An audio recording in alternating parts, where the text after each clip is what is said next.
So, to gather information, analyze information, share information, both before and during a crisis, a highly touted best practice that we built operations around literally and continue to do so in the military is the Emergency Operations Center.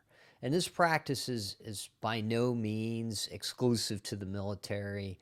I know that big corporations with lots of capacity and lots of things to manage maintain emergency operations centers.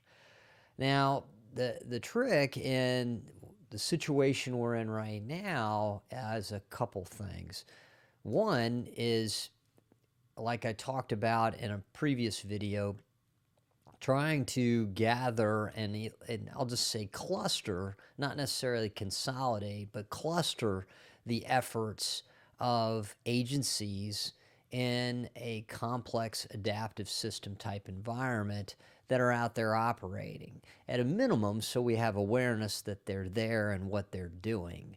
And then to kind of decide where we're at beyond that, if we're in competition or collaboration or just mutual effort that's almost kind of working in parallel.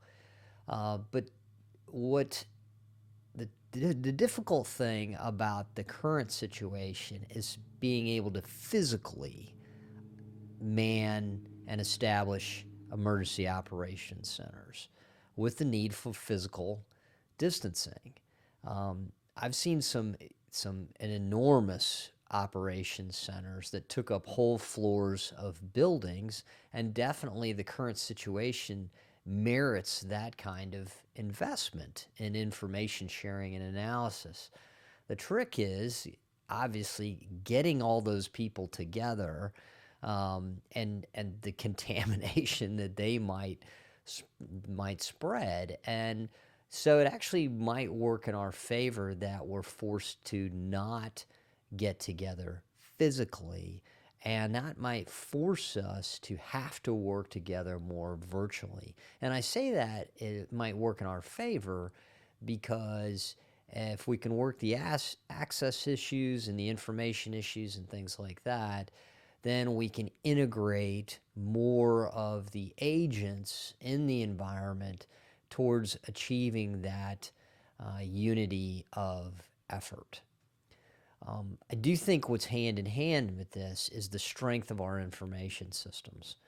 And this is somewhat of another topic on its own, but in short, we know that information systems that they kind of are not all created equally.